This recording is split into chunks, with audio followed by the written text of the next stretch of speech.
अस्तित्व न्यूज 24 तास जनहितासाठी एक पाऊल पुढे। नमस्कार, अस्तित्व न्यूज 24 तास जनहितासाठी एक पाऊल पुढे। मी नैना आपलं स्वागत करते। बातम्या विस्ताराने। नाशिकच्या महाराष्ट्र पोलीस अकादमीच्या दीक्षांत समारंभ प्रसंगी राज्याचे पोलीस महानिरीक्षक सतीश माथुर हे उपस्थित होते। यांच्याशी अस्तित्व न्यूजचे प्रिंसिपल करस्पॉन्डंट प्रशांत गोडसे यांनी केलेली खास बातचीत। महाराष्ट्र गवर्नमेंट और महाराष्ट्र पुलिस की पूरी तैयारी है और किसी भी सिचुएशन को हैंडल करने की। और हमारी करीब एक महीने पहले ही फोर्स 1 जो हमारी एंटी टेररिस्ट स्क्वाड है उसका नया पूरा ऑफिस का उनका रहने का उद्घाटन अभी सीएम साहब के हाथ से पिछले एक महीने पहले हुआ है। और हर जगह QRT और RCP की रेडी है, तो किसी भी परिस्थिती को हम सामना करने की लिए तैयार। तयार जरी असली तरी बऱ्याच जुन्या केसेसमध्ये अजून काही म्हणजे ज्यांची आपण संशयितांचा शोध घेणं सुरू आहे, अशा बऱ्याच ठिकाणी जर रिपोर्ट तुमच्याकडनंच येत आहे, खूप जणांचा शोध अजूनही बाकी आहे, त्यांच्या माहितीचा पाठपुरावा होत नाही, कुठेतरी नेटवर्किंग कमी पडतंय का? नेटवर्किंग कमी पडत नाही आहे। जेवढे टेररिस्ट यांच्या शोध चालू आहे ते फक्त महाराष्ट्रातच राहतात असं तर भाग नाही आहे। म्हणून आपले प्रदेशात आपण पूर्ण चौकशी करतोय। आपले ATS आहे आणि ATC सेल आपण सर्व जिल्ह्यामध्ये तयार केलेले आहे। सर्व पोलीस अधिकारी आहे। आम्ही पुन्हा त्यांची आठवण सगळ्यांना करून देत आहोत। सगळे या कामात लागलेले आहेत, कोणी याला दुर्लक्ष करत नाही। आज जर मिळाले तर नक्कीच आम्हाला खूप चांगलं वाटेल आणि त्यांना आम्ही पकडू। महाराष्ट्रात असले तर आम्ही पकडण्याचे आमच्या निराला आहे। 26/11च्या वेळेस आपलं लक्षात आलं की बरेच असे साहित्य आहे की जे पोलिसांना पुरवले गेले ते सक्षम नाही आहेत। आता काय परिस्थिती आहे? काही बदल आहे? आपल्याकडची नवीन साहित्य विकत घेण्याची प्रक्रिया चालू आहे। थोड्या दिवसातच ती पूर्ण होईल। त्यानंतर भरपूर सामुग्री आपण पोलीस स्टेशनला आणि QRT वगैरेला फोर्स 1ला आपण पुरवलेलं आहे। अतिशय मॉडर्न साहित्य आपल्याकडे आहे आणि काही विकत घेण्याची प्रक्रिया 1-2 महिन्यातच होणार। टेस्टिंग चालू आहे। कालच्या जे मृत्यू आहेत ते हल्ल्याच्या भाग नाही आहे। तो स्वतः पूर्वीपासून आजारी होता। दुर्दैवाने ड्युटीवर असताना त्याला थोडा बरा वाटला नाही। शेजारी उभे असलेले सर्व आमचे कर्मचाऱ्यांनी त्याला मदत केली, लगेच त्याला हॉस्पिटलला हलवलं, पण दुर्दैवाने त्याचे पूर्वीच्या आजारामुळे तो मरण पावला। त्याला आपण भरपूर संपूर्ण मदत दिलेली आहे आणि अशा प्रकारचे पोलिसांच्या आरोग्याच्या बाबतीत आम्ही 30 तारीखला मीटिंग घेऊन सर्व कर्मचाऱ्यांची आरोग्याची तपासणी व्हावी। आजच्या तारखेला आम्ही वेलफेअर फंडातून पैसे दिलेले आहे। पुढच्या वर्षापासून आम्ही शासनाकडून मागणी करणार आहोत, पण आम्ही त्यांच्या आरोग्याची पूर्ण काळजी घेणार आहोत। सर, अशी एखादी घटना घडली की पोलिसांच्या आरोग्य तपासणीचा विषय पुढे येतो, त्यांची एक नियमित तपासणी होणं किंवा प्रचंड स्ट्रेस असलेल्या लाईफमध्ये काम करणारे जे कर्मचारी आहेत ते या माध्यमातून आपल्याला डिप्लॉयमेंटकडे सुद्धा लक्ष दिलं पाहिजे असं वाटत नाही का? कारण बेसिकली पोलीस कर्मचाऱ्यांच्या कुटुंबियांचीच ही मागणी आहे। सर्व आरोग्याची तपासणी मी आपल्याला सांगितल्याप्रमाणे दरवर्षी केली जाईल आणि ज्या लोकांना, ज्या कर्मचाऱ्यांना त्याच्यात काही कमतरता आहे किंवा त्यांना काही ट्रीटमेंट हवे आहेत त्यांची पण पूर्ण काळजी आम्ही घेत आहोत। इलेक्ट्रॉनिक माध्यमातून सर्वांचे रेकॉर्ड्स आम्ही आपले जवळ जपून ठेवणार आहोत। आम्ही आपल्या माध्यमातून पोलीस कर्मचाऱ्यांना सुद्धा आवाहन करतो की बरीचशी वेळी ते आपल्याला जे त्यांना आजार आहेत ते लपून ठेवतात, ते लपून न ठेवता पुढे यावं आणि आमची जी सुविधा आम्ही ठिकठिकाणी उपलब्ध करतो। तेवढंच नव्हे तर आपल्या माध्यमातून एवढं पण सांगू इच्छितो की आम्ही त्यांचे आता रिलॅक्सेशनसाठी काही पेपरमध्ये बातमी पण आलेली आहे, त्यांना आम्ही एक्स्ट्रा LTC शिवाय शासन देतच आहेत LTC, आम्ही वेलफेअर फंडातून त्यांना पैसे देतोय। ते आपले परिवारसोबत जाऊन टेन्शन कमी करून कुठेही महाराष्ट्रात जाऊ शकता आणि रेस्ट घेऊ शकता आणि त्यांची रजा घेऊ शकता। त्याचप्रमाणे आम्ही नाशिक, औरंगाबाद, पुणे असे खंडाला अशा ठिकाणी त्यांच्या हॉलिडे होम्स आम्ही तयार करण्याची आमची स्कीम चालू झालेली आहे। जानेवारीपासून ते सगळीकडे त्याची उपलब्धी मिळणार आहे। Cyber crime is a reflection of the internet connectivity end the mobile connectivity. जहाँ जहाँ पे आपका इंटरनेट और मोबाइल ज़्यादा होगा वहाँ पे इस तरह का क्राइम ज़्यादा होगा। महाराष्ट्र की कनेक्टिविटी जवळ जवळ बेस्ट आहे संपूर्ण देशात। आणि मोठा राज्य आहे आणि रिपोर्टिंग पण चांगले बऱ्यापैकी होते. सायबर लॅबची पण 15 ऑगस्टला शासनाने स्थापना केलेली आहे. कालच मी औरंगाबादची सायबर लॅब जाऊन पाहून आलो. अतिशय चांगल्या रीतीने त्याचं काम चालू आहे आणि नवीन अत्याधुनिक सॉफ्टवेअर आणि हार्डवेअरसुद्धा मिळवण्याचे काम चालू आहे. या आव्हानाला आम्ही तोंड देणार आहोत आणि we will be able to detect many cases. आमच्याकडे जे फोर्स 1 आहे, that is the specialise arm for this kind of activity. Force 1चा प्रशिक्षण एवढा खडतर आहे की सिलेक्शन प्रोसिजर, जे लोक उरतात आणि सगळे फोर्स 1मध्ये येऊ शकत नाही, ते जिल्ह्यामध्ये QRT आणि RCPमध्ये जातात. त्यामुळे सगळीकडे समप्रशिक्षण दर्जाचे अधिकारी आणि कर्मचारी उपलब्ध आहेत. सागरी सुरक्षा हा कळीचा मुद्दा होता 26 तारखेच्या त्यावेळेस ते आपल्या पोलीस चौक्या होत्या, त्या नीटपणे काम करत नाही त्याचं दिसून आलं होतं. आणि त्यातल्या 4 पोलीस स्टेशन नवीन बांधायचं काम टेंडर निघालेले आहेत, काम सुरू झालेलं आहे. परवाच मी रिव्ह्यू घेतलेला आहे. भरपूर चौकीसुद्धा तैनात झालेली आहे. काही नवीन बोटी आपल्याला मिळालेली आहेत, जवळजवळ 70 बोटी आपल्याकडे आहे. आणि 1 आठवड्यापूर्वी आम्ही सर्व एजन्सीजचं समन्वय घेऊन मुंबईत त्यांची मीटिंग बोलवून आणि त्यांच्या पण आम्ही आमच्या जाळामध्ये समावेश केलेला आहे. त्यामुळे संपूर्ण महाराष्ट्रात सहकार्याचं वातावरण आहे आणि एकमेकाला आम्ही सपोर्ट करतो. बघतो की दल असो, सागरी तट असो, वेगवेगळ्या सुरक्षा एजन्सीज त्या ठिकाणी काम करत आहेत. कुठे BSF आहे, कुठे पोलीस आहे, कुठे वेगवेगळ्या एजन्सी. या सगळ्यांचा एकमेकांशी समन्वय आहे का? कारण बऱ्याच वेळा असं झालं आहे की एकमेकांशी ताळमेळ नसल्यामुळे अनेक आरोपींना त्याचा फायदा आला आहे. आता तशी परिस्थिती राहिलेली नाही आहे. मी आपल्याला मगाशी सांगितल्याप्रमाणे 1 आठवड्यापूर्वीच आमच्याकडे एक अलर्ट झाला होता. त्यावेळी सगळ्यांची समन्वय अतिशय चांगला झालेला आहे. त्यानंतर रिव्ह्यू मीटिंग घेण्यात आलेली आहे आणि रिव्ह्यू मीटिंगमध्ये सुद्धा सगळ्यांची आमच्या आता तालमेल अतिशय चांगली आहे. NSD असो, इतर काही यंत्रणा असो, CRP, BSF, माननीय पंतप्रधानांनी सांगितल्याप्रमाणे 2 प्रकारचे समन्वय आता चालू आहे. दोन्हीमध्ये मी स्वतः सहभागी झालेला आहोत. एक रिजनल कोऑर्डिनेशन, त्याच्यात म्हणजे सर्व जे आपले 7 स्टेट्स आहेत वेस्टर्न इंडियाची, त्यांच्या समन्वयाची मीटिंग अहमदाबादला परवा 27 तारीखला झाली. 28 तारीखला महाराष्ट्रमधल्या जेवढी एजन्सीज आहेत त्यांची मीटिंगला, दोन्ही मीटिंगला मी चेअरमन म्हणून सहभागी झालेला आहोत. आणि गुजरातचे पेपर जर आपण पाहिलं 28 तारीखचे, तर आपल्याला संपूर्ण माहिती मिळेल. चला जाऊया दीक्षांत समारंभाकडे. महाराष्ट्र पोलीस अकादमीत राज्याचे पोलीस महासंचालक सतीश माथुर यांच्या प्रमुख उपस्थितीत झालेल्या प्रशिक्षणार्थी पोलीस उपनिरीक्षक सत्र क्रमांक 114च्या दीक्षांत संचलन समारंभात 237 अधिकारी पोलीस दलात दाखल झालेत. कल्पेश कुमार चव्हाण उत्कृष्ट प्रशिक्षणार्थीसाठी देण्यात येणाऱ्या स्क्वॉड ऑफ ऑनर पुरस्काराचा मानकरी ठरलाय. यावेळी अप्पर पोलीस महासंचालक S जगन्नाथन, विशेष पोलीस महानिरीक्षक विनय कुमार चौबे, पोलीस आयुक्त रवींद्र कुमार सिंघल, पोलीस अधीक्षक अंकुश शिंदे उपस्थित होते. पोलीस दलात दाखल होणाऱ्या अधिकाऱ्यांना मार्गदर्शन करताना श्री माथुर म्हणाले, पोलीस दलाकडून जनतेच्या आणि शासनाच्या अपेक्षा वाढतायत. तसंच नवीन आव्हानं समोर येत आहेत. त्याला सामोरं जाण्यासाठी अधिकाऱ्यांना प्रशिक्षण उपयुक्त ठरेल. प्रबोधिनीत पायाभूत प्रशिक्षण घेतल्यानंतर अधिकाऱ्यांनी नवनवीन गोष्टी आत्मसात करून आपल्या ज्ञानात भर घालावी आणि सर्वोत्तम कामगिरी करत जबाबदारी चांगल्या पद्धतीनं पार पाडावी, असं आवाहन त्यांनी केलंय. प्रबोधिनीत अत्याधुनिक सुविधा उपलब्ध करून देण्यात आल्या आहेत. शासनानं प्रशिक्षणार्थींसाठी 30% प्रोत्साहन भत्ता आणि व्हिडिओ कॉन्फरन्सिंगच्या सुविधेला मान्यता दिली आहे. प्रशिक्षणात आवश्यकतेनुसार नवे विषय समाविष्ट करण्यात आले आहेत. उत्तम सुविधांमुळे लवकरच पोलीस अकादमी देशातील प्रशिक्षण देणारी अग्रगण्य संस्था म्हणून ओळखली जाईल, असा विश्वासही त्यांनी व्यक्त केलाय. पोलीस अधिकाऱ्यांनी एकत्रितपणे आणि समन्वयानं काम करीत चांगली कामगिरी करावी, असं त्यांनी सांगितलं. पोलीस अधिकाऱ्यांनी मनोधैर्य कायम ठेवत कुटुंब आणि पोलीस दलाला अभिमानास्पद अशी कामगिरी करावी, असं आवाहन श्री बजाज यांनी केलंय. आपले सहकारी आणि जनतेशी सौहार्दपूर्ण संबंध ठेवत प्रशिक्षणाचा उपयोग पोलीस दलावरील विश्वास वाढवण्यासाठी तसंच जनतेच्या संरक्षणासाठी करावा, अशी अपेक्षा बजाज यांनी व्यक्त केली आहे. शानदार दीक्षांत संचलनात परेड कमांडर तुषार इक्के आणि सेकंड कमांडर जयेश कुलकर्णी यांच्या नेतृत्वाखाली 6 प्लाटून्सच्या 180 अधिकाऱ्यांनी सहभाग घेतला.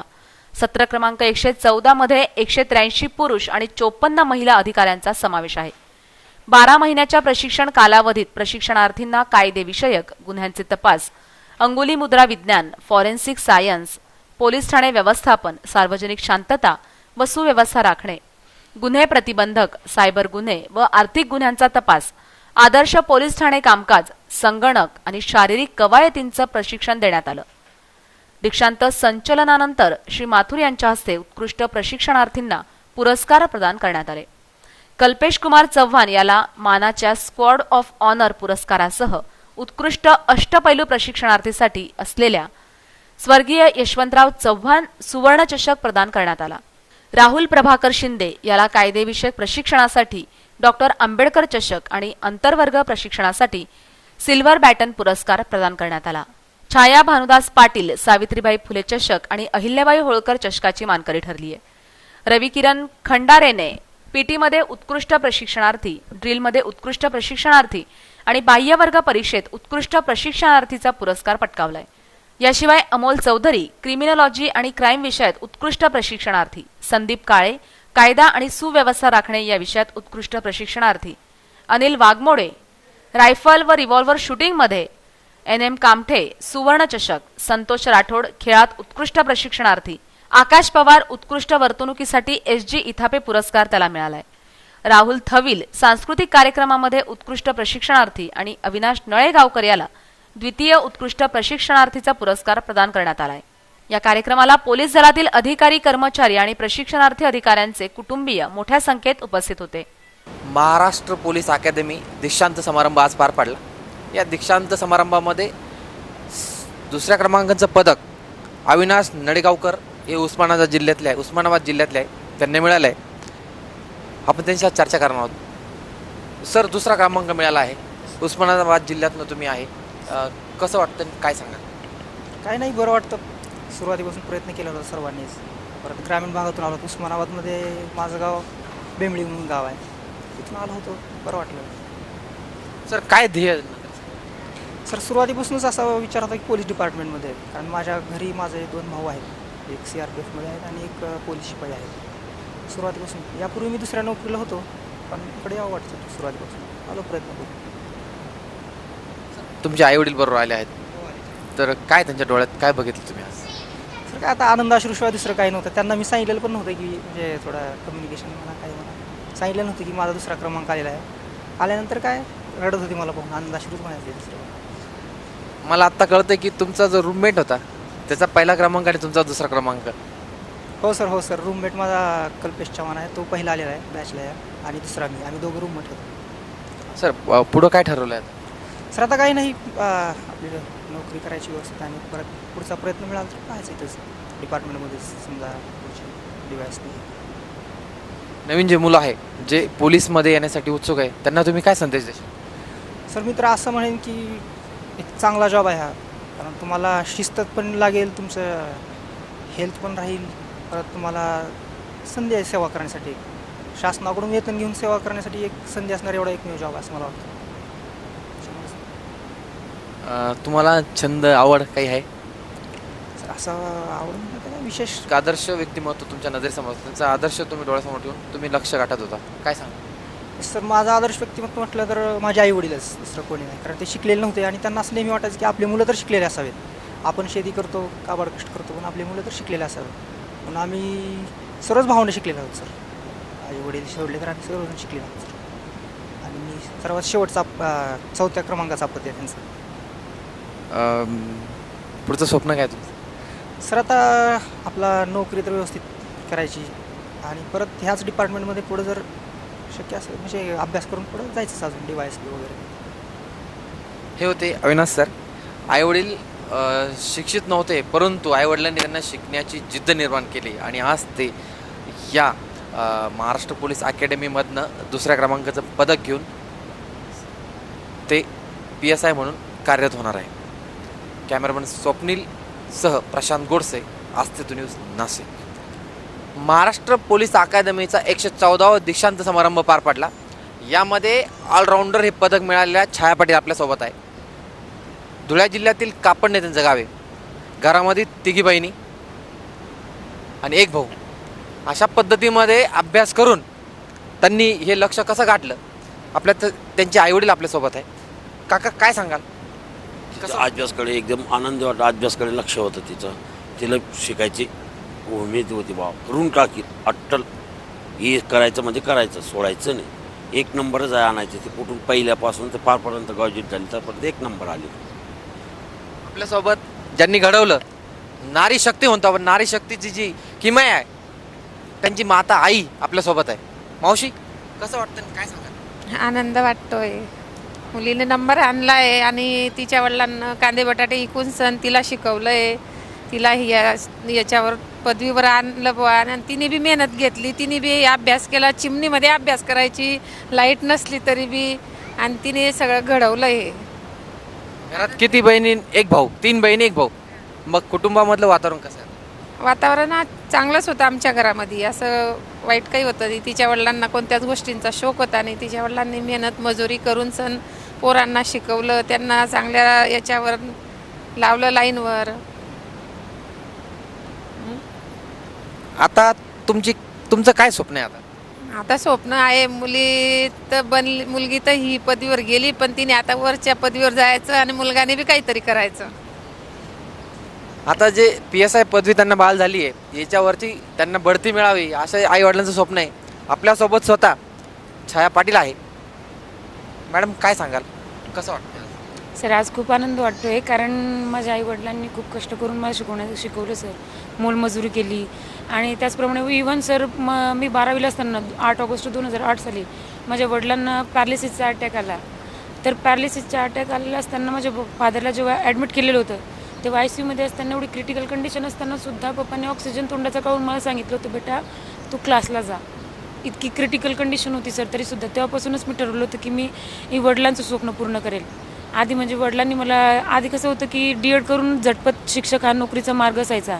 त्यांनी सांगितलं की D.Ed कर. मी D.Ed केलं, त्याच्यासोबत BA केलं, कारण मला डिपार्टमेंटमध्ये यायचं होतं. मी त्यासोबत 2011ला D.Ed पास झाले आणि 2010ला आमची CET झालेली होती आधी. आणि मी D.Ed झालेलं नव्हतं, त्यामुळे मी ते लायबल नव्हते परीक्षेला. आणि त्यानंतर महाराष्ट्र शासनाने D.Edसाठी CET ते ॲडच नाही दिली. त्यामुळे मग मी राज्यसेवा दिली, MPSCमधून PSI हे पद मिळवलं.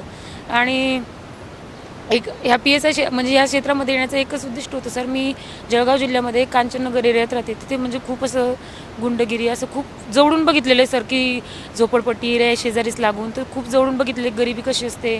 लोकांसोबत म्हणजे कसं वर्चस्व गाजवण्याचा प्रयत्न करतात लोक एकमेकांवर, दुबळे व्यक्तींवर. त्यामुळे मला तेव्हापासूनच आवड, इच्छा मनापासून तळमळ निर्माण व्हायची की नाही, मला डिपार्टमेंटमध्ये जायचं आहे आणि अशा लोकांसाठी काहीतरी करायचं आहे. आणि विशेष म्हणजे महिलांसाठी सर, कारण आजच्या या सद्यस्थितीमध्ये महिलांवर हुंडाबळी, गँग रेप्स, त्यानंतर डोमेस्टिक व्हायलन्स यासारख्या समस्या खूप वाढत आहेत. आणि त्यामुळे माझ्या जवळ जर अशी महिला कोणी अशी तक्रार घेऊन आली, तर त्या व्यक्तीला, ती माझ्या जवळची व्यक्ती, रिलेटिव्ह अशीच, जशी रिलेटिव्हला मी जशी दिली असती वागणूक, तशीच त्या व्यक्तीला वागणूक देऊन तिला न्याय मिळवून देण्याचा खूप माझ्या जेवढं बेस्ट इन बेस्ट जेवढं असेल तेवढं बेस्ट लेवलपर्यंत मी त्यांना न्याय मिळवून देण्याचा प्रयत्न करेल. महिला म्हणून तुमचं काय ध्येय असणार आहे? महिलांसाठी का सर? महिलांसाठी सर, महिलांसाठी सर, समाजामध्ये काही महिला अशा असतात की सुशिक्षित नसतात. त्यांना स्वतःचे हक्क अधिकार काय आहेत ते माहीत नसतं. त्यामुळे मग त्यांना कधी त्यांची पुरुषप्रधान संस्कृती असल्यामुळे महिलांवर अत्याचार होत असतात. मग त्या महिलांसाठी सर मला कम्युनिटी पोलिसिंगद्वारे त्या महिलांमध्ये जनजागृती घडवून आणायची, जाणीव निर्माण करायची की तुमचे अधिकार काय, हक्क काय आहेत, त्यासाठी आपण लढलं पाहिजेत. त्यासाठी त्यांना सक्षम बनवायची इच्छा आहे सर मला त्यांना. आणि त्यांना एकच संदेश द्यायचा, तुम्ही अबला नसून सबला आहेत, तुम्ही काहीही करू शकतात. जर तुम्ही जगाला पुढे नेण्याचं एवढं मातृत्वाचं काम तुमच्या हाती आहे, पाण्याची दोरी तुमच्या हातात असेल, त्याचप्रमाणे तुम्ही काहीही करू शकतात. आणि अशा कोणत्याही डोमेस्टिक व्हायलन्स, अशा कोणत्याही अत्याचारांना बळी न पडता त्यांना प्रतिकार करा, हेच त्यांना संदेश देण्याचा प्रयत्न करेल सर. तुम्ही त्यांच्यासाठी प्रयत्नशील राहील नेहमीच. तुम्ही हे ज्यावेळेस पोलीस अधिकारी किंवा पोलीस व्हायचं किंवा पोलीस खात्यात यायचं ठरवलं होतं, तर तुमच्यासमोर एखादा आदर्श व्यक्तिमत्व असेल महिला म्हणून, कोण आहे अशी व्यक्ती? किरण बेदी होते सर. त्यांच्यामध्ये काय तुम्ही त्यांचे पुस्तक वाचले, काय सांगाल तुम्ही? सर म्हणजे लाईव्ह त्यांचे जेव्हा इंटरव्ह्यूज व्हायचे मीडियावर, तेव्हा त्यांना बघून किंवा आम्हाला लहानपणीच मला खूप त्यांच्यापासून प्रेरणा मिळाली होती. लहानपणी आम्हाला आय थिंक 3रीला असताना, 3rd स्टँडर्डला असताना त्यांच्या बालपणाची कथा होती की त्यांनी कसं त्यांचा प्रवास कसा होता जीवनाचा, त्याविषयी होती सर. तेव्हाच मला असं वाटायचं की यांच्यासारखं काहीतरी बनायचं. म्हणजे तेव्हा असं लहान बुद्धी होती सर, लहान बालपण होतं. तेव्हाच त्यांना पाहून खूप मी प्रेरित झाली होती की नाही यांच्यासारखं काहीतरी करायचं आपण.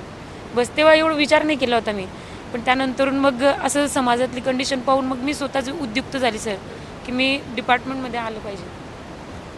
नवीन येणाऱ्या ज्या मुली आहे, ज्या पोलीस कॉन्स्टेबल यासाठी उत्सुक आहे, पोलीस खात्यात त्यांच्यासाठी काय संदेश देणार? सर मी फक्त त्यांना एकच संदेश देऊ इच्छेल की त्यांनी डिपार्टमेंटमध्ये आल्यानंतर जेवढं होऊ शकेल समाजासाठी कम्युनिटी पोलिसिंग करून महिलांसाठी बेस्ट देण्याचा प्रयत्न केला पाहिजे आणि आपण स्वतःशी प्रामाणिक राहिलं पाहिजे कोणती गोष्ट करताना. बस सर आता मला यानंतरून सर मी राज्यसेवेची मेन्सही दिलेली आहेत, पण 5-10 मार्कांनी असे 2-3 मार्कांनी मी राहून जाते. पण आता परत इथून मी पोलीस स्टेशनला असताना सुद्धा मला जेवढा वेळ मिळत जाईल त्यात अभ्यास करून मला DYSP बनायचं सर. तुम्हाला आता म्हणजे तुम्ही आता तुमचं पदवी बहाल करण्यात आली, पण तुम्हाला यानंतर आता कुठं पोस्टिंग दिलेली आहे? नाशिक रेंजमध्ये दिलेलं आहे, नाशिक परिक्षेत्र. ह्या होत्या छाया पाटील आणि त्यांच्यासोबत त्यांचे आईवडील. कशा पद्धतीने किरण बेदीचा आदर्श डोळ्यासमोर ठेवून त्यांनी एक PSI या पदापर्यंत त्या पोहोचल्या आहे. कशा पद्धतीने महिला शिक्षित होऊन सशक्त आणि सबला नारी आहे तू असा आदर्श त्यांनी महिलांपुढे ठेवला आहे. स्वप्नील गांगुडेसह प्रशांत गोडसे, अस्तित्व न्यूज, नाशिक. महाराष्ट्र राज्य पोलीस अकादमीचा दीक्षांत समारंभ नाशिक येथे आज पार पडला. या दीक्षांत समारंभामध्ये प्रथम क्रमांकाचं पदक मिळवणारे कल्पेश चव्हाण यांची आईवडील आपल्यासोबत आहे. काका, कल्पेशजींना आज पदक मिळालंय, ते PSI झाले आहे. काय सांगाल, कसे होते कल्पेशजी बालपणापासून? लहानपणापासूनच हुशार होता, चांगला होता, वागणूक चांगली होती, हुशारीच होती त्याच्या अंगात. पहिल्यापासून पहिला यायचा तो, पहिली ते 10वी 12वीला सुद्धा पहिला झाला होता, सेंटरमध्ये पहिला आला होता. गाव कोणतं होतं? शिरसगाव, तालुका चाळीसगाव. आपल्यासोबत कल्पेशजींची आई आहे. मावशी, कसं वाटतंय आज आणि काय सांगाल? एकदम छान वाटतं आणि हे सगळ्यांना आनंद झाला बा. इथं सगळेच आलेले आहेत आणि आत्या पण आलेले आहे. आत्यांना पण सांगायचं बा, आम्हाला बा 2 शब्द बोलायचं बा. बसा. तुमची काय अपेक्षा आता? आमच्या अपेक्षा बा इथंच पेसायचं बा, हे भेटायला पाहिजे बा आम्हाला. आणि एक आहे बा, त्यांनी 10वीतलं खूप त्यांनी कोशिश केलं बा, मला पेसाय व आलंच पाहिजे बा. आणि 5 वर्षापर्यंत त्यांनी खूप कष्ट केलेले आहे. आणि आमची आजी पण आजी बाबांनी पण त्या नातूबद्दल सगळं हे केलेले बा. आणि आजी पण येणार होती, पण आजीचे ते हातपायमुळे त्याच्यामुळे आली नाही आजी. आणि त्याच्यामुळे सगळ्यांना आनंद वाटला बा. सगळं एकत्र आमचं कुटुंब आहे बा. आत्या सगळ्या आलेले तिथं, आत्यांना 2 शब्द बोलायचे. आपल्यासोबत कल्पेशची आत्या आहे. हे म्हणजे संस्कार पूर्ण असं कुटुंब आहे. यामध्ये साधारणतः आई वडील आहेच, पण आत्या, मामा, गावातले काही नागरिक पण आले, पण त्यांच्या आत्यांचा लाडका कल्पेश आहे. आत्या, काय सांगाल? कल्पेश माझ्याकडे DEDला होता, इथं नाशिक रोडला SM जोशी कॉलेजला. तर तेव्हा त्याचा 1 नंबर आला होता, कॉलेजमध्ये 1 नंबर आला होता. तेव्हाच मला वाटलं होतं की हा काहीतरी जीवनात करेल बुवा असं. आणि त्याचं एकच हे होतं, मी खूप मोठा होईल, काहीतरी करेल. आणि हे सगळं म्हणजे काय, एकत्र कुटुंबाचं फलित आहे. सगळ्यांचे एक विचार, एक आचार असल्यामुळे त्याच्यामुळे त्याला यशस्वी झालेला आहे तो. आणि माझी आई जी आहे म्हातारी, तिची खूप अपेक्षा होती की माझ्या नातूने नाव काढावं, मोठं व्हावं. पण ती आज आजारी आहे. तिचं हे स्वप्न पूर्ण झालेलं आहे.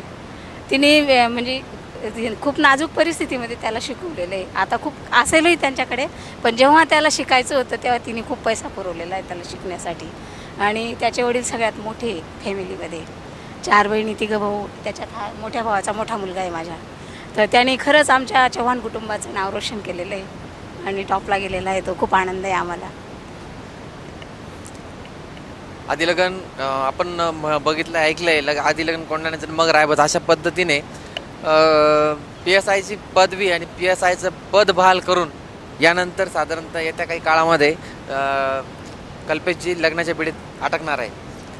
त्यांच्यासोबत ज्यांची म्हणजे निवड केली, ज्या गृहिणीने, ज्या मुलीने, त्यांच्याकडनं जाणून घे त्यांचं स्वप्न काय आणि कसं वाटतं? खूपच आनंद होतोय, कारण माझा होणारा नवरा म्हणजे स्वॉर्ड ऑफ द ऑनर झाले याच्याविषयी खूपच अभिमान वाटतोय मला. आणि खूप वेगळं पण वाटतंय आजच्या दिवसाला.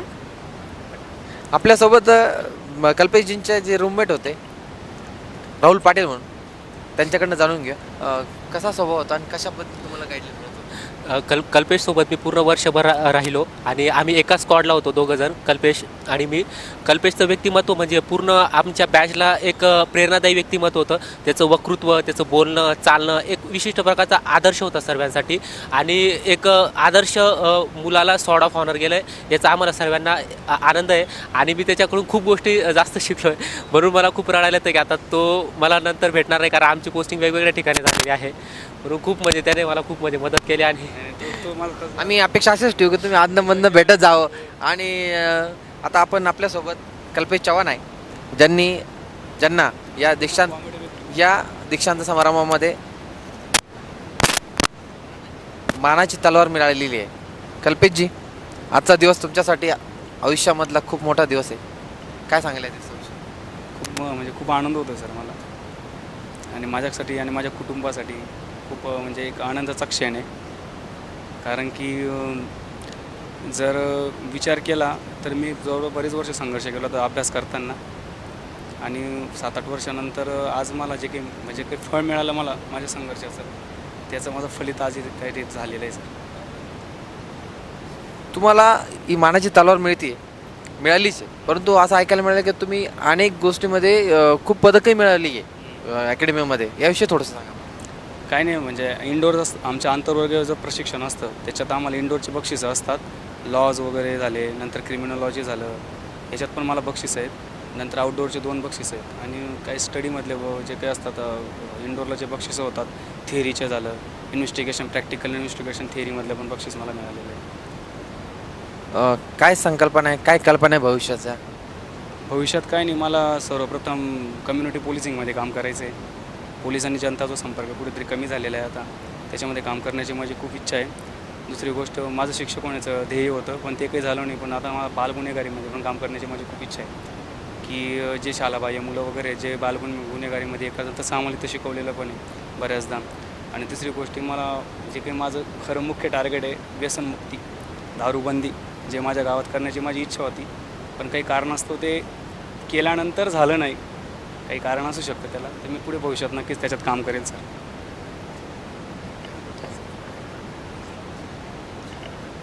व्यसनमुक्तीचा ध्येय हे नजरेसमोर आहे आणि बालगुन्हेगारी संपवायची आहे. कशा पद्धतीने तुम्ही प्लॅन आखणार आहात? तर विचार केला तर व्यसनमुक्तीसाठी सर्वात महत्त्वाचं म्हणजे ग्रामसभा, जो आपल्याला मोठाचा 1949 जो दारूबंदी अधिनियम आहे, प्रोहिबिशन ॲक्ट, त्याचं कलम 11 हे सांगतात की ग्रामसभेला टोटली अधिकार आहे. आणि त्याच्यात माझं महत्त्वाचं टार्गेट म्हणजे मी लोकांमध्ये मिसळेल, लोकांमध्ये काम करून त्या ठिकाणी ग्रामसभेमध्ये जाऊन जो काही 50% महिलांना अधिकार दिलेला आहे ग्रामसभेला, जसं जर ग्रामसभेनं ठरवलं तर सर्व काही होऊ शकतं. गाव करेल ते राव काय असं म्हणतात ना, तशा पद्धतीचं. म्हणून त्यांचा सहभाग घेऊन मी नक्की दारूबंदीमध्ये तो ठराव वगैरे पास करून आणि नेहमीच आमची निगराणी राहील. पोलीस डिपार्टमेंटमध्ये आम्हाला पेट्रोलिंग शिकवलेली आहे, ती कशी करतात, सर्व्हेलन्स कसं असतं, नंतर त्या ठिकाणी गस्त कशी घालायची, अशा गोष्टींचा विचार करून नक्कीच असे काही अवैध जे धंदे असतील त्याच्यावर मी नक्कीच काहीतरी करण्याचा प्रयत्न करेल भविष्यात. कुठं दिली पोस्टिंग मला नाशिक रेंज मिळालेली, त्याच्यात आता कन्फर्म नाही की नेमकं नाशिक रेंजमध्ये 5 जिल्हे येतात ना, त्याच्यात कुठे मिळू शकतं ते. तुम्ही काय संदेश देणार नवीन जी पोलीस खात्यात येण्यासाठी उत्सुक आहे तर त्यांना काय संदेश द्याल? काय नाही, पोलीस डिपार्टमेंट खूप चांगलं डिपार्टमेंट आहे. मला 1 वर्षात या मातृसंस्थे, म्हणजे मला एवढा अनुभव नाही, पण 1 वर्षामध्ये मला जे काही शिकायला मिळाले तर मातृसंस्थेने, आमच्या मातृसंस्थाच म्हणू मी, कारण की या संस्थेने आम्हाला परिपूर्ण शारीरिक, मानसिक आणि बौद्धिकदृष्ट्या पूर्ण केलेलं आहे. आणि आपण म्हणजे जे काही पोलिसांविषयी थोडेफार काही गैरसमज आहेत समाजामध्ये की पण प्रत्यक्ष पाहिलं तर पोलिसांना फील्डवर खूप काही गोष्टींना, आव्हानांना सामोरं जावं लागतं. उदाहरणार्थ पोलिसांना वेळ नसतं, फॅमिलीला वेळ देता येत नाही, त्यांचा टाईम फिक्स नसतं, त्यांच्या जेवणाच्या वेळा फिक्स नसतात. अशा काही गोष्टी असल्यामुळे थोडं समाजामध्ये कधी कधी ॲरोगन्सी पोलिसांविषयी दिसते की पोलीस उर्मट आहे, उद्धट आहे, बोलण्याची भाषा व्यवस्थित नाही, व्यसनी आहे. तर याच्यामध्ये नक्कीच की काहीतरी सुधारणा झाली पाहिजे. म्हणजे आणि जे काही माझे मित्र तयारी करणारे असतील त्यांना मी नक्कीच आव्हान करतो की त्यांनी ज्यांना वर्दीचं अट्रॅक्शन आहे, ज्यांना नशा आहे, त्यांनी नक्कीच या डिपार्टमेंटमध्ये यावं आणि मेहनत घ्यावी प्रमाणे. कॅमेरामन स्वप्नील गायकवाडसह प्रशांत गोडसे, अस्तित्व न्यूज, नाशिक. अस्तित्व न्यूजसाठी प्रशांत गोडसेंसह स्वप्नील गांगुर्डे, नाशिक.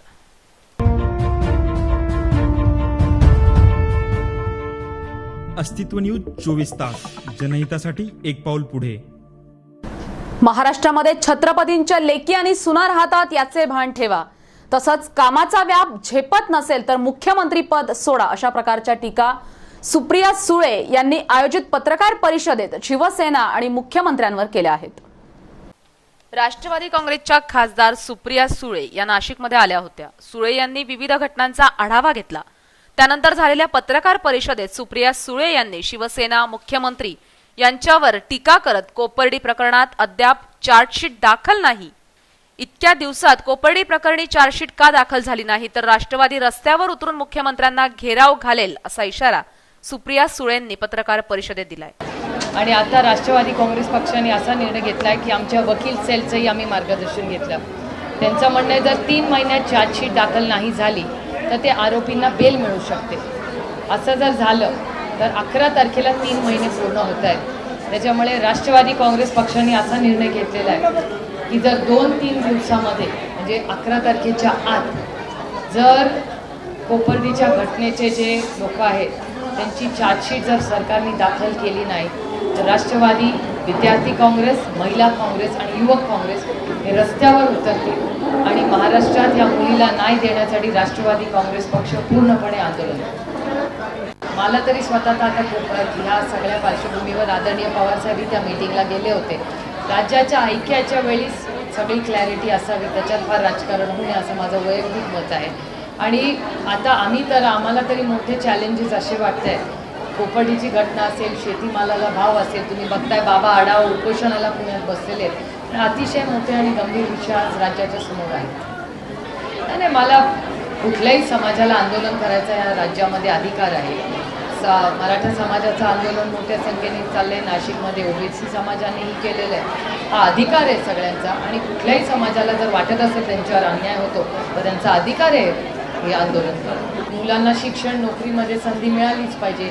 शेतीमालाला चांगला भाव मिळालाच पाहिजे. कोपर्डीची जी घटना आहे त्याच्यात त्या मुलीला आणि कुटुंबाला न्याय मिळालाच पाहिजे. पाथर्डीला जी घटना झाली त्याच्यात न्याय. त्यामुळे महाराष्ट्रात या देशामध्ये बलात्कार कुठेही झाला तरी त्या कुटुंबाला तातडीने फास्ट ट्रॅक कोर्टनी न्याय हा मिळालाच पाहिजे आणि फाशीची शिक्षा ही झालीच पाहिजे अशासाठी. नाही, कांदा परिषद आम्ही एवढ्यासाठीच घेतली. शेतीमालाला या राज्यात कुठेही भाव मिळत नाही आहे आणि कांद्याची परिस्थिती तुम्ही बघताय, लोक ओतून टाकतायत कांदा. आणि या सरकारचं धोरण आहे. सरकारने एक्सपोर्ट अलाव करायला पाहिजे होता. वेळेत कुठल्या तरी परदेशातून कांदा आणला, कांद्याचे भाव पडले आणि सर्वसामान्य शेतकरी आज त्याच्यामुळे भरडला जातो. त्यामुळे आणि ह्या भागामध्ये असेल, आमच्याही जिल्ह्यात असेल, आम्ही गेले 1 महिना झाला कांद्याच्या भावाच्या विरोधात आंदोलन करतोय. त्यामुळे प्रश्न आणखीन गंभीर व्हायला चालला आणि हे सरकार नुसती फसवाफसवीची भूमिका घेत आहे. एरवी ट्विटर आणि फेसबुक आणि सगळ्यावर इतक्या पटापटा बोलणारं हे सरकार या कांद्यावर काहीच बोलत नाही. नाही, मला असं मी म्हणले माझ्या भाषणामध्ये की माननीय प्रधानमंत्री म्हणायचे की जो शेतीमालाचा भाव असेल त्याला जो खर्च होईल त्याच्यावर 50% मी करीन. स्वामीनाथन आयोगाचं पूर्णपणे अंमलबजावणी होईल आणि शेतीमालाला 1.5 भाव मिळेल असं ते त्यांच्या सगळ्या भाषणामध्ये जे रेकॉर्डवर आहे. मी काही वेगळं सांगत नाही.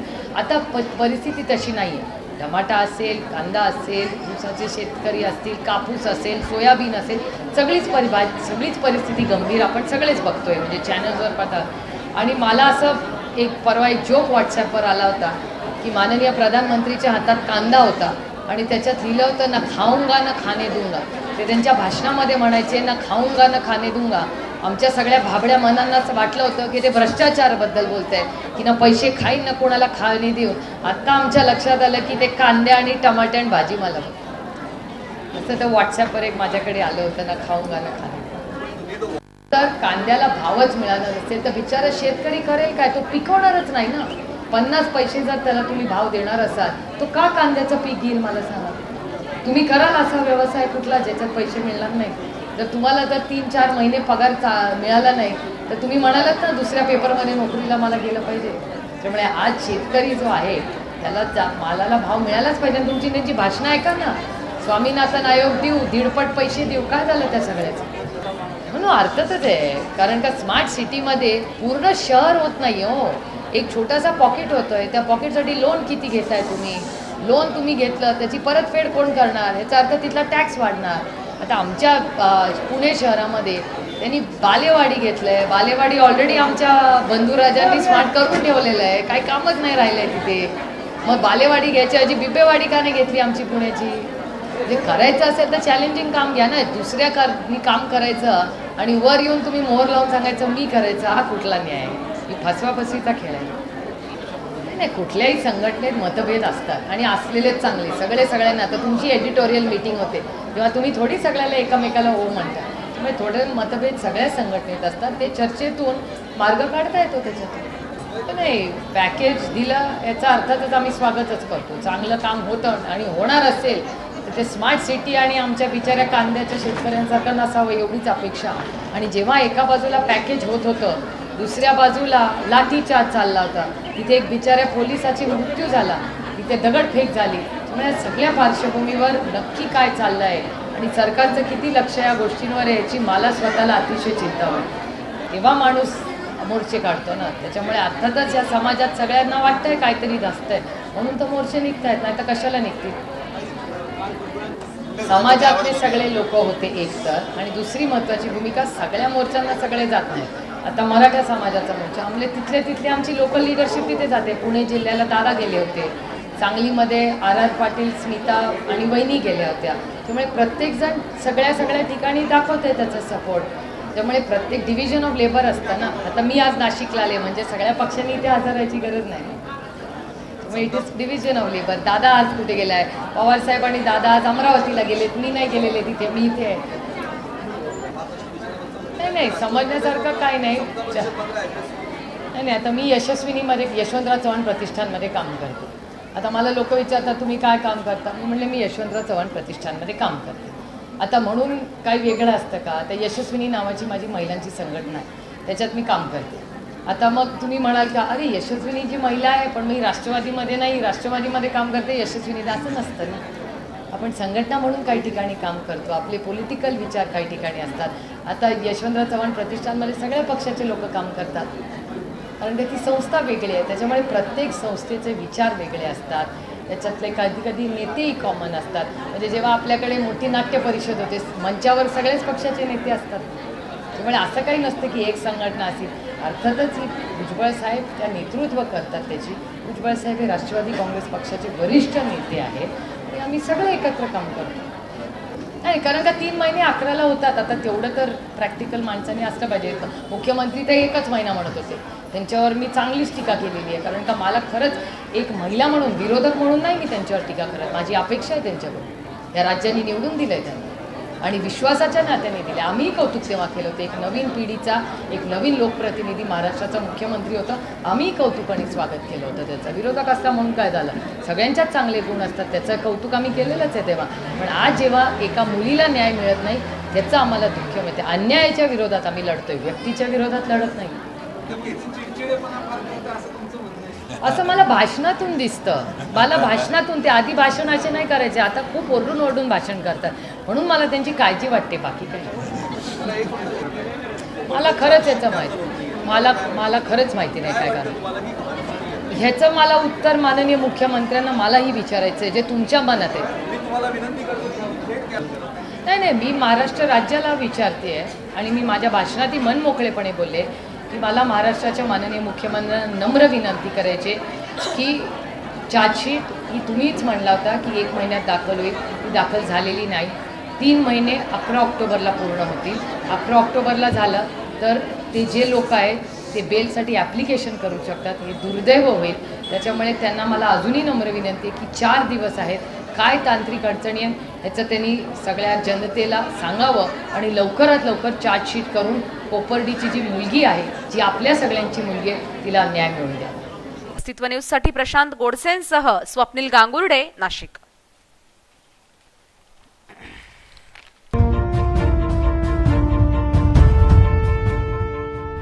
अस्तित्व न्यूज 24 तास, जनहितासाठी एक पाऊल पुढे. नाशिकमधल्या कॉलेज रोड परिसरात असलेल्या ब्युटी पार्लरमध्ये चालणाऱ्या अवैध धंद्यांवर छापा टाकून पोलिसांनी देह विक्री करणाऱ्या 6 मुलींसह मालकाला ताब्यात घेतलंय. नाशिक शहरातील उच्चभ्रू समजल्या जाणाऱ्या कॉलेज रोडवरील स्पा आड सुरू असलेला कुंटणखाना शहर पोलिसांनी मंगळवारी संध्याकाळी उद्ध्वस्त केला. कॉलेज रोड परिसरातील हॉलमार्क चौक, इझी डे मॉल परिसरातील एनझिया स्पा अँड ब्युटी पार्लरमध्ये वेश्या व्यवसाय सुरू असल्याची माहिती पोलीस उपायुक्त लक्ष्मीकांत पाटील यांना समजताच पाटील यांनी बनावट ग्राहक पाठवून अनैतिक व्यवसाय सुरू असल्याची खात्री केली. मंगळवारी संध्याकाळच्या सुमारास उपायुक्त पाटील, सहाय्यक पोलीस आयुक्त राजू भुजबळ, गंगापूर पोलीस ठाण्याचे वरिष्ठ पोलीस निरीक्षक राजेंद्र कुटे आदींसह गंगापूर आणि भद्रकाली पोलिसांनी या ब्युटी पार्लरवर छापा मारला. पोलिसांनी या ठिकाणाहून 6 मुलींसह पार्लरच्या मालकालाही ताब्यात घेतलंय. एनझी या ब्युटी पार्लरमध्ये 5 रूम तयार करण्यात आले होते. या स्पाचा मालक अशोक परिहार हा या ठिकाणी 6 मुलींकडून स्पाच्या नावाखाली देह विक्रय करून घेत होता. पोलिसांनी परिहार आणि या 6 मुलींना ताब्यात घेतले. याच अशोक परिहारला पोलिसांनी पूर्वीही अशाच गुन्ह्यात अटक केली होती, अशी माहिती पोलिसांनी दिली आहे. शहरातील उच्चभ्रू ठिकाणी विशेषतः कॉलेज रोड, गंगापूर रोड परिसरात स्पाच्या गोंडस नावाखाली देहविक्रीचे धंदे फोफावतायत. यावर पोलीस प्रशासनानं करडी नजर ठेवणं गरजेचं झालंय. नाशिक शहरामध्ये कॉलेज रोडवर हॉलमार्क चौकाच्या ठिकाणी ठक्कर मॅजेस्टी म्हणून एक बिल्डिंग आहे. त्या ठिकाणी NAC म्हणून एक मसाज पार्लर चालू आहे आणि या मसाज पार्लरमध्ये मसाज पार्लरच्या नावाखाली वेश्या व्यवसाय चालू असल्याबद्दलची गोपनीय माहिती प्राप्त झाली होती. त्याप्रमाणे आम्ही भद्रकाली आणि गंगापूर पोलिसांच्या टीमला माहिती दिली आणि एबल टू यांच्या मार्गदर्शनाखाली सदरची कारवाई करण्यात आलेली आहे. या कारवाईमध्ये एकूण 6 तरुणी ताब्यात घेण्यात आलेल्या आहेत आणि ह्या स्पाचा व्यवसाय जो चालवतो तो मालक देखील पोलिसांनी अटक केलेला आहे. संबंधित कारवाई दरम्यान या मसाज पार्लरमध्ये मसाज पार्लरच्या नावाखाली अशा प्रकारचा व्यवसाय चालू असल्याबद्दलची माहिती मिळालेली होती. ती माहिती रेडमध्ये खरी असल्याचे देखील दिसून आल्यामुळे अशा प्रकारचे इथंही जे स्पा आहेत त्यांच्यावर देखील स्थानिक पोलीस नजर ठेवणार आहेत आणि अशा स्पावर देखील यापुढे कारवाई होईल. अस्तित्व न्यूजसाठी प्रकाश धुर्वेसह अक्षय जगताप, नाशिक.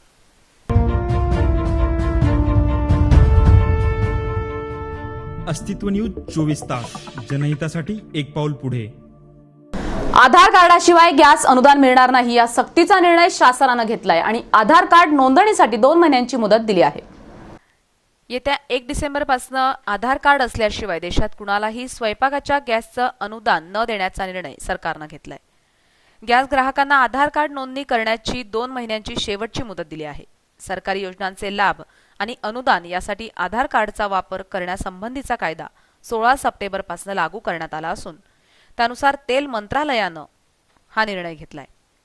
मंत्रालयाने सर्व तेल कंपन्यांना उद्देशून जारी केलेल्या आदेशानुसार हा नियम आसाम, मेघालय आणि जम्मू काश्मीर राज्य वगळून देशभर लागू होईल.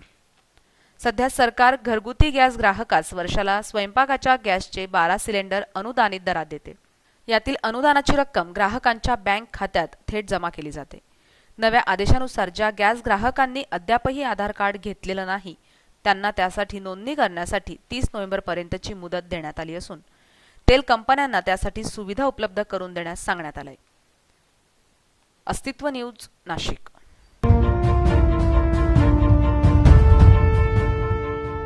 अस्तित्व न्यूज 24 तास जनहितासाठी एक पाऊल पुढे.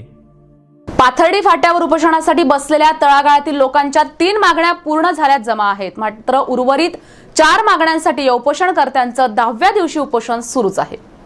पाथर्डी फाट्यावरील उड्डाणपुलाच्या खाली गेल्या 10 दिवसांपासून उपोषण आंदोलन सुरू आहे. उपोषणकर्त्या महिलांची प्रकृती ढासळत चालली असून आंदोलनातून मार्ग काढण्याऐवजी बळाचा वापर करून पोलीस यंत्रणा उपोषणकर्त्यांना हाकलून लावण्याचा प्रयत्न करताना दिसते. या उपोषणकर्ते आपल्या मागण्यांवर ठाम असून आतापर्यंत देशी दारू विक्रीचं दुकान बंद करण्याची मागणी पूर्ण झाली आहे. घरपट्टी लागू करण्यासाठी महापालिकेला 2 महिन्याची मुदत हवी होती. मनपा प्रशासनाने घरपट्टी लागू करण्याचा लेखी पुरावा दिल्यानं ही मागणीही जवळपास मान्य झाल्यासारखी आहे. स्वच्छतागृहांची मागणीही पूर्ण झाल्याने केवळ 4 मागण्या अजूनही प्रलंबित आहेत. त्यापैकी HBN कंपनीत गुंतवणूक करणाऱ्यांचे पैसे मिळत नसल्याची उपोषणकर्त्यांची तक्रार आहे. याशिवाय इतर 3 मागण्या अपूर्ण असल्याने 10व्या दिवशीही तळागाळातील ही मंडळी उपोषणावर कायम असल्याचं दिसून येतंय.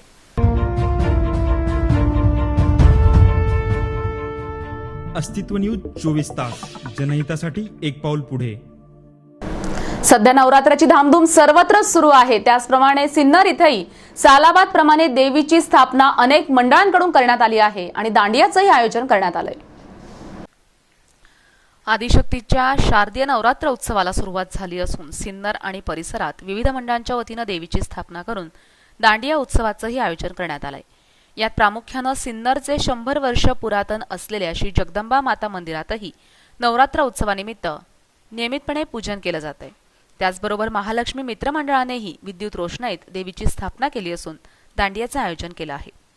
तसंच राजा फतेह सिंग मित्रमंडळाने सालाबादप्रमाणे यंदाही नवरात्र उत्सव मोठ्या प्रमाणात करण्याचा घाट घातला असून देवीची सुंदर मूर्ती स्थापन करण्यात आली आहे. सिन्नर शहरात नवरात्र उत्सवानिमित्त उल्हासपूर्ण वातावरण असून संध्याकाळनंतर मोठ्या संख्येनं नागरिक दांडियाचा आनंद घेताना दिसत आहेत. संतोषी नरेंद्र कपूर. इथं जगदंबा माताचं मंदिर आहे. तिथं औंढ्यापट्टी 100 वर्ष झाले. इथं 3 वर्ष जीर्णोद्धार झालं. आम्ही रोज दररोज सेवा करतो देवीची की. शिवाजी चौकात दांड्या असतात. नमस्कार, मी अजय शिंदे.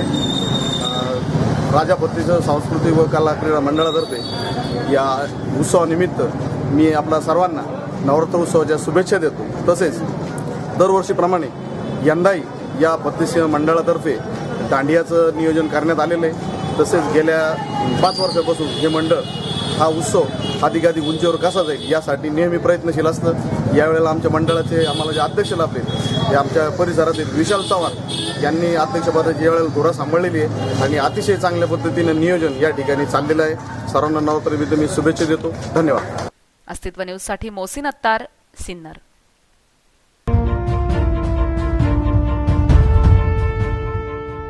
अस्तित्व न्यूज 24 तास जनहितासाठी एक पाऊल पुढे. पिंपळगाव बहुला गावानजीक नाल्यात पडून स्कॉर्पिओ गाडीचा अपघात झालाय. या अपघातामध्ये धीरज जाधव याला आपला प्राण गमवावा लागलाय तर त्याचा साथीदार गंभीर जखमी आहे. या अपघाताचा गुन्हा सातपूर पोलीस ठाण्यामध्ये नोंदवण्यात आलाय.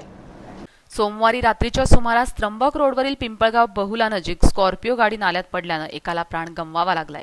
नासर्डी पुलाच्या कथड्यावरील पाईपला धडक मारून MH41 C8826 ही स्कॉर्पिओ नाल्यात पडली. स्कॉर्पिओ चालक धीरज लोटनराव जाधव वय वर्ष 32 हा जखमी झालाय. जिल्हा रुग्णालयात त्याला डॉक्टरांनी मृत घोषित केलं. त्याच्यासोबत असलेला पंकज लक्ष्मण जाधव हा गंभीर अवस्थेत असून त्याच्यावर रुग्णालयात उपचार सुरू आहेत. या प्रकरणी सातपूर पोलीस ठाण्यात अपघाताचा गुन्हा दाखल झालाय. अस्तित्व न्यूजसाठी पूनम देवरे, नाशिक.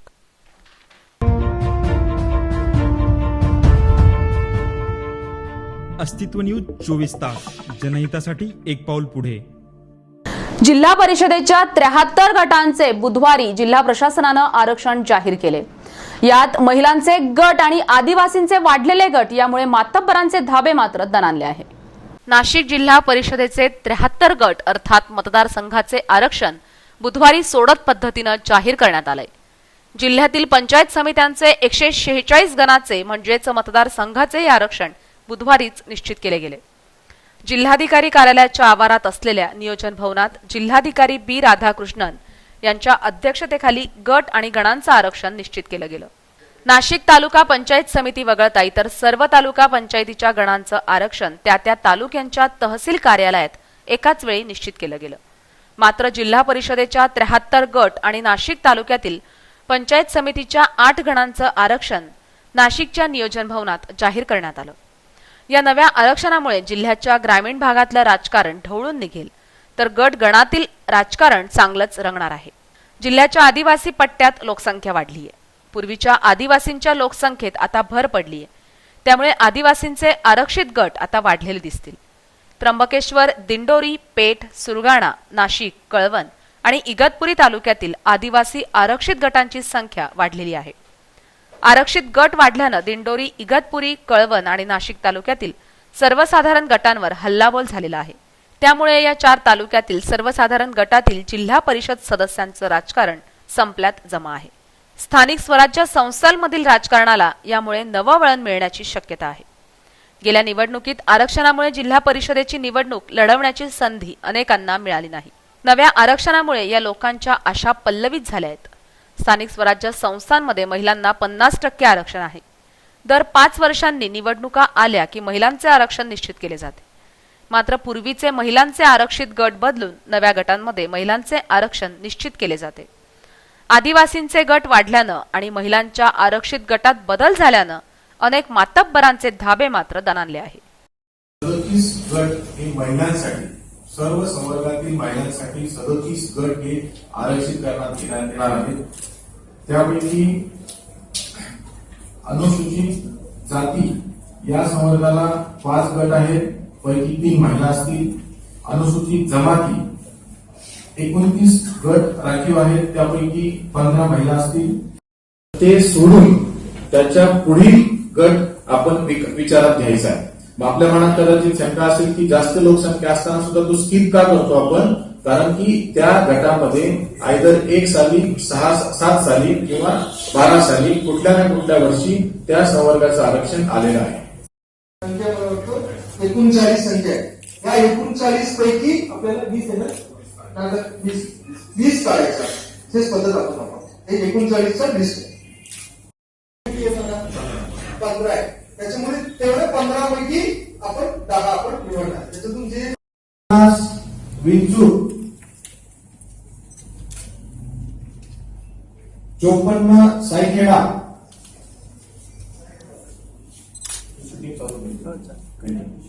65 घोटी बुद्रुक 68 नायगाव 69 मुसळगाव 70 देवपूर 72 चास 73 ठाणगाव नाही शेवटी करतो.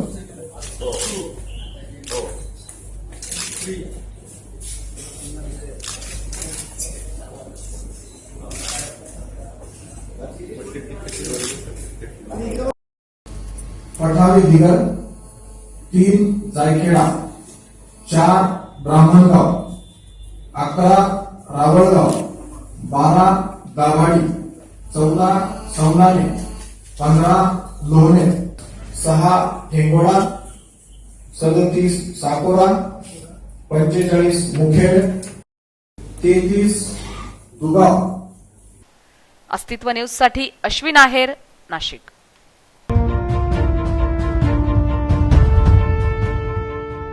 अस्तित्व न्यूज 24 तास जनहितासाठी एक पाऊल पुढे. ग्राहकांची दिशाभूल करून व्यवसाय करणारे जागोजागी पाहायला मिळत आहेत. सध्या नवरात्राची धामधूम सुरू आहे आणि देवीला कमळाचं फूल अतिप्रिय आहे, पण कमळ फुलाच्या नावाखाली बाजारामध्ये वॉटर लिलीची विक्री सर्रास होताना पाहायला मिळते. नवरात्र उत्सवामध्ये देवीच्या पूजेसाठी कमळाचं फूल देवीला अर्पण करण्याची प्रथा आहे. त्यामुळे नवरात्र उत्सवात आदिशक्तीच्या मंदिराबाहेर तसंच विविध देवी उत्सवानजीक फूल विक्रेत्यांची गर्दी दिसते. मात्र त्यांच्याकडे कमळ म्हणून विकण्यासाठी ठेवलेली फुलं प्रत्यक्षात वॉटर लिली असतात. हुबेहूब कमळाप्रमाणे दिसणाऱ्या वॉटर लिलीचा देठ हा हिरव्या रंगाचा असतो. याउलट कमळाचं फूल वॉटर लिलीपेक्षा मोठं असून त्याच्या मध्यभागी पिवळ्या रंगाचा फुगीर भाग असतो. तसंच लालसर नारंगी रंगाच्या देठावरून कमळाचं फूल चटकन ओळखता येतं. दरम्यान वॉटर लिली आणि कमळ ही दोन्ही फुलं पांढऱ्या चिखलात वाढतात. त्यातील लिलीची पानं पाण्याच्या पृष्ठभागाला चिकटलेली असतात. याउलट कमळाची पानं पाण्याच्या वरील बाजूने पसरलेली असतात. त्यामुळे त्यांचा देठ स्पष्टपणे दिसतो. तसंच वॉटर लिलीपेक्षा कमळाच्या पाकळ्या आकारानं मोठ्या असतात. अस्तित्व न्यूज साठी मायकल खरातसह रामेश्वर सिसोदिया, नाशिक. अस्तित्व न्यूज 24 तास जनहितासाठी एक पाऊल पुढे. अच्छेदींचं स्वप्न दाखवणाऱ्या सरकारनं नागरिकांना मात्र चांगलंच रडकुंडीला आणलेलं आहे. 2 महिन्यामध्ये चौथ्यांदा पेट्रोलची दरवाढ झाली आहे. पेट्रोल आणि डिझेलच्या किमतीत एका आठवड्याच्या आतच वाढ झाली आहे. पेट्रोलच्या किमतीत 14 पैशांनी तर डिझेलच्या किमतीत 10 पैशांनी वाढ झाली आहे. डीलर्सच्या कमिशनमध्ये वाढ झाल्यानं पेट्रोल आणि डिझेलच्या किमतीत वाढ झाल्याचं समजतंय. अवघ्या 4 दिवसांपूर्वीच पेट्रोलच्या किमतीत वाढ झाली होती तर डिझेल स्वस्त झालं होतं. मागील 2 महिन्यात चौथ्यांदा पेट्रोलच्या किमतीत वाढ झाली आहे. 30 सप्टेंबरच्या मध्यरात्रीपासून पेट्रोल 28 पैशांनी महागलं होतं तर डिझेल 6 पैशांनी स्वस्त झालं होतं. आंतरराष्ट्रीय बाजारपेठातील तेलाच्या किमती लक्षात घेऊन तेल कंपन्यांनी हा निर्णय घेतल्याचं समजतंय. अस्तित्व न्यूज साठी रामेश्वर सिसोदियासह मायकल खरात, नाशिक. अस्तित्व न्यूज 24 तास जनहितासाठी एक पाऊल पुढे. कैलास गांगुर्डे यांच्या घरी शारदीय नवरात्र उत्सवानिमित्त देवीच्या मूर्तीची स्थापना करण्यात आली. अस्तित्व न्यूजचे जनरल मॅनेजर कैलास गांगुर्डे यांच्या घरी नवरात्र उत्सवानिमित्त देवीच्या मूर्तीची प्रतिष्ठापना करण्यात आली. ते 6 वर्षापासून देवीची मूर्ती बसवितात. सप्तशृंगी मातेवर त्यांची नितांत श्रद्धा आहे. त्यांच्या मातोश्री सुलोचना दिनकर गांगुर्डे व पत्नी सविता कैलास गांगुर्डे या दोघी जणी देवीची मनोभावे सेवा करतात. दररोज देवीची पूजा करून आरती केली जाते. देवीचे कृपाछत्र या घरावर आहे असा या कुटुंबाचा दृढ विश्वास आहे. मला 5 वर्ष झाले आम्ही देवी बसवतो. आमची खूप श्रद्धा आहे देवीवर आणि मी 5 वर्ष उपास केले. आता माझे मिस्टर करतायत. आमच्या घरामध्ये मुलं सर्व आम्ही आरती घेतो, सगळे सेवा करतो. तिचे आमचे कुलदैवतच आहे ती. दरवर्षी बसवत्या बा, त्यांची श्रद्धा आहे. आम्ही पण येतो पाया पडायला. आम्हाला खूप आनंद वाटतो. आमच्या बिल्डिंग मध्ये कोणतरी करतो बा चांगलं, म्हणजे आम्हाला खूप आनंद वाटतो. आई भगवतीची श्रद्धा आमच्यावर राहावा आणि त्यांचे बाळगोपाळाने घर भरावा, बस तेवढीच इच्छा आहे माझी. आई नवरात्र निमित्तानं आम्ही 6-7 वर्ष झालेले आहे देवीला बसवतो. का आमची श्रद्धा आहे तिच्यावर भरपूर, म्हणून तिने बिचारीनं आम्हाला काही कमी पाडून दिलेलं नाही. त्याच्यामुळे तिच्या आशीर्वादानं आमचं सर्व व्यवस्थित चाललेलं आहे. मनाभावनानं आम्ही तिला पूजितो आणि तिची इच्छा पूर्ण करतो. अस्तित्व न्यूज साठी प्रकाश धुर्वे, नाशिक.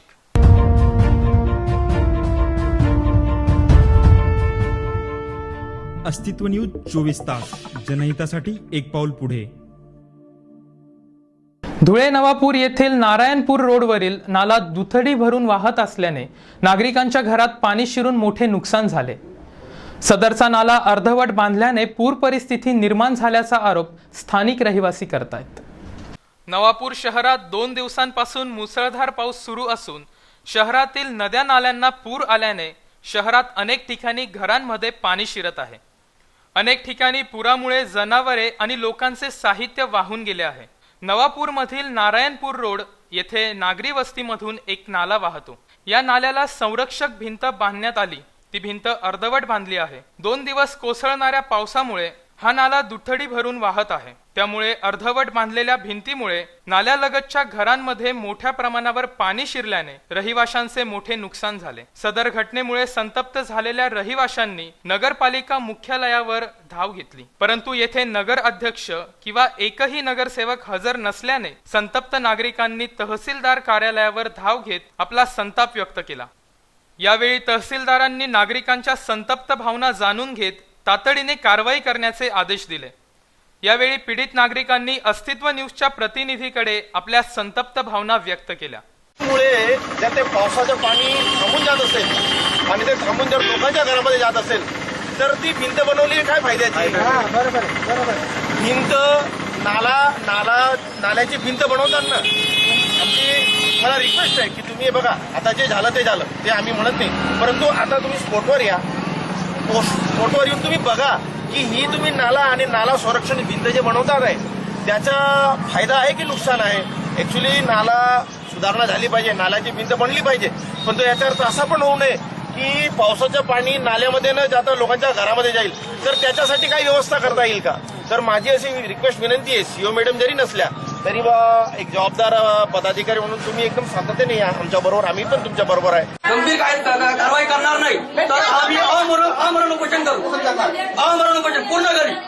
आणि जोपर्यंत शासन जिल्हाधिकारी इथे येणार नाही तोपर्यंत त्याचे काही तोडगा पण निघाल. इथे लोकप्रतिनिधींना बोलवा तुम्ही. अस्तित्व न्यूज साठी प्रवीण काकुस्ते, धुळे.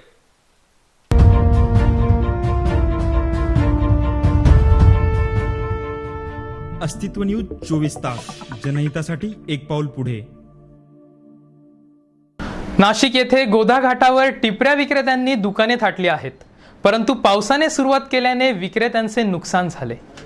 गंगा घाटावर टिपऱ्या विक्रेत्यांनी गर्दी केली आहे, परंतु नाशिकमध्ये नवरात्र उत्सवाला सुरुवात झाली त्याचबरोबर पहिल्या माळेपासून पाऊस देखील बरसू लागला. त्याचा परिणाम टिपरे विक्रेत्यांवर झाला. यावर्षी दांडियाची विक्री कमी झाल्याने टिपरे विक्रेत्यांमध्ये नाराजी निर्माण झाली आहे. आज आपण इथे गंगा घाटवर जे काही दांड्या बनवण्यासाठी लांबून गोरगरीब येतात, तर यांचं पावसाळा आल्यामुळे दांड्यांचं प्रचंड अगदी नुकसान झालेलं आहे. या नुकसानाची भरपाई जे गरीब आहे यांचा पावसामुळे दांड्याची विक्री न झाल्यामुळे यांचं लाखो याच्यामध्ये नुकसान झालेलं. आपण त्यांच्याशी काही चर्चा करू. किधर से आहे तू? हम दुलिया से आए, दुलिया से अजनाला गाँव. तुम्हारा एकंदरीत कितना नुकसान हुआ है इधर? 2-3 लाख का हो गया. 2-3 लाख का. पिछले साल में जब नवरात्र रहते तो कैसे आपका प्रॉफिट रहता है? हाँ, प्रॉफिट बहुत होता है. तो अभी कितने लाख का नुकसान हुआ? अभी 2-3 लाख का हो गया. 2-3 लाख. टिपरा रहा था, वो टिपरा उधर लगाया था, वो सब बह गया. माल हो गया हमारा 500. और ये खाने पीने के हम अभी 4 दिन हो गए, 4 दिन से कुछ खाना नहीं है. भूखे पीछे पाव वड़े लेते उसके ऊपर खाते. माल का कीमत नहीं मिलता हमारा. माल का कीमत सुद्धा मिलना रहा नहीं. 200-250 जाता, वहाँ 150 रुपये बंडल जा रहा है अभी. बहुत नुकसान हो गया हमारा. हमारी भी कुछ सोई करने का अगले साल को आएंगे. सोई लगाने का कोई एगादा पत्थर गित्तर ऐसा छप्पर इसके ऊपर डाल देने का, यहाँ एगादा पतरा लगा देने का, हमारे को भी जगह देने का. यहाँ एगादी रहने के वास्ते 40 बरस हो गए हमारे को यहाँ टिपरे बेचने के वास्ते. खुद हमने धंधा काढ़ा, हम रहे. हमारे को यहाँ बहुत तराश करने वाले करते भी, पार्किंग वाले भी बहुत पैसे लेके जाते हैं. कितना पैसे लेते पार्किंग वाले? पार्किंग वाले अभी एक आदमी से 200 रुपये.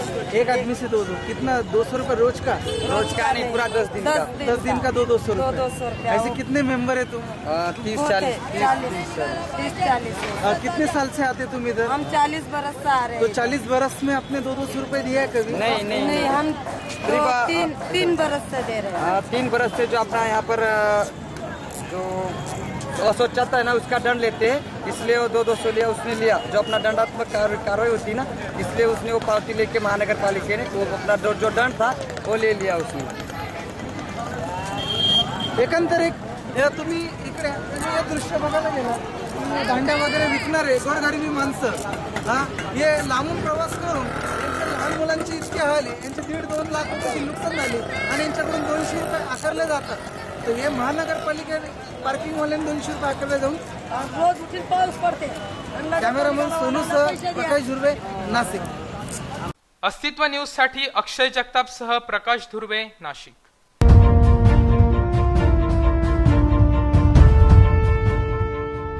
अस्तित्व न्यूज 24 तास, जनहितासाठी एक पाऊल पुढे.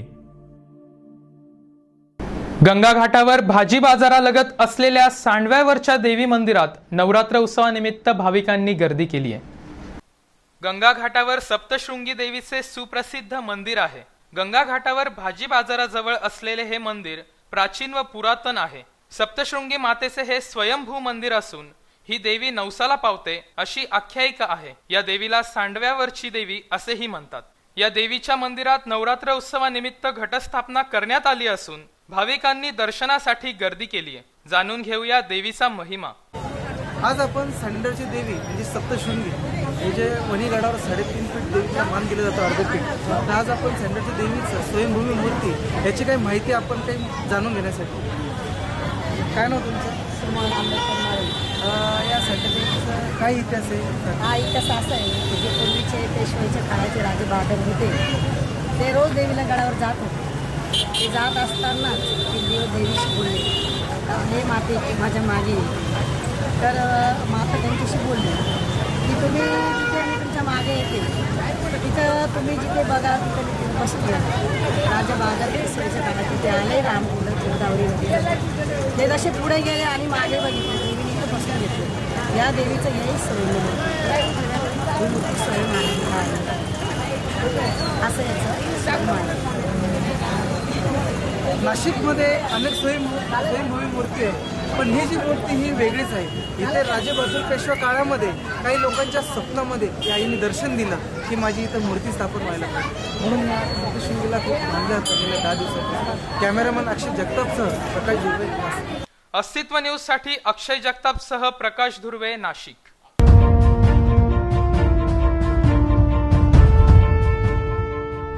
अस्तित्व न्यूज 24 तास, जनहितासाठी एक पाऊल पुढे. दारणाकाठी पंपिंग क्षेत्रात बिबट्याला जेरबंद करण्यासाठी लावलेल्या पिंजऱ्यातील सावज म्हणून ठेवलेल्या शेळीला बिबट्याने पंजे मारत घायल केले. जखमी स्थितीत ही शेळी पिंजऱ्यात पडून होती. पहाटे वन विभागाशी संपर्क साधून माहिती दिली. गेल्या आठवड्यापासून दारणाकाठच्या परिसरात बिबट्याचा मुक्त संचार होत असल्याने कॅन्टोन्मेंट बोर्ड पंपिंग कर्मचाऱ्यांनी बोर्ड प्रशासन अधिकाऱ्यांना माहिती दिली. वन विभागाने बिबट्याला जेरबंद करण्यासाठी पिंजरा लावला. सोमवारी 3 तारखेला रात्री मोरांचा व अन्य प्राण्यांचा ओरडण्याचा आवाज पंपिंगवर काम करणाऱ्या कर्मचाऱ्यांना आला. मंगळवारी सकाळी 6:30च्या सुमारास कर्मचाऱ्यांनी पाहिले असता बिबट्यासाठी भक्ष्य ठेवलेल्या शेळीला पंजे मारून घायल केले होते. पिंजरा काही अंतरावर ओढत नेला होता. ही बाब पंपिंग कर्मचारी दत्तात्रय नाठे व सचिन गांगुर्डे यांनी प्रशासनाच्या वरिष्ठ अधिकाऱ्यांना कळविली. सायंकाळी वन विभागाचे विजय पाटील यांनी घटनास्थळी पाहणी करून शेतकऱ्यांना सूचना दिल्या. अस्तित्व न्यूज साठी रामेश्वर सिसोदियासह मायकल खरात, नाशिक.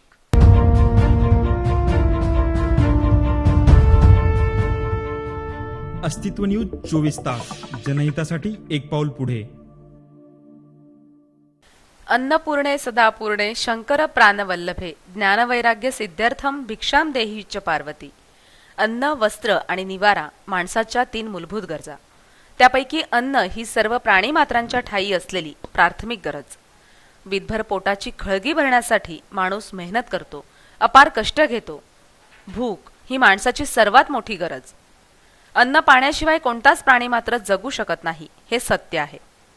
मानवाचे भटकेपण संपले आणि त्यानं अन्न पाण्याची साठवणूक करण्यास सुरुवात केली. माणूस नानाविध पदार्थ बनवू लागला, नवनवीन पदार्थांची निर्मिती करत गेला आणि जिभेला चवीचं खाण्याची सवय जडली. चवीनं खाणार त्याला देव देणार या म्हणीप्रमाणे अन्नाला अनन्यसाधारण महत्त्व प्राप्त झालं. अन्न हे परब्रह्म स्वरूप आहे, त्याचा योग्य तो मान राखला जावा हे संकेत दृढ झाले. आयुर्वेदाने देखील खाण्यापिण्याच्या नियंत्रण रेषा आखून दिल्या. घरची गृहलक्ष्मी विविध चवीचे पदार्थ बनवून कुटुंबातील सदस्यांना तृप्त करू लागली.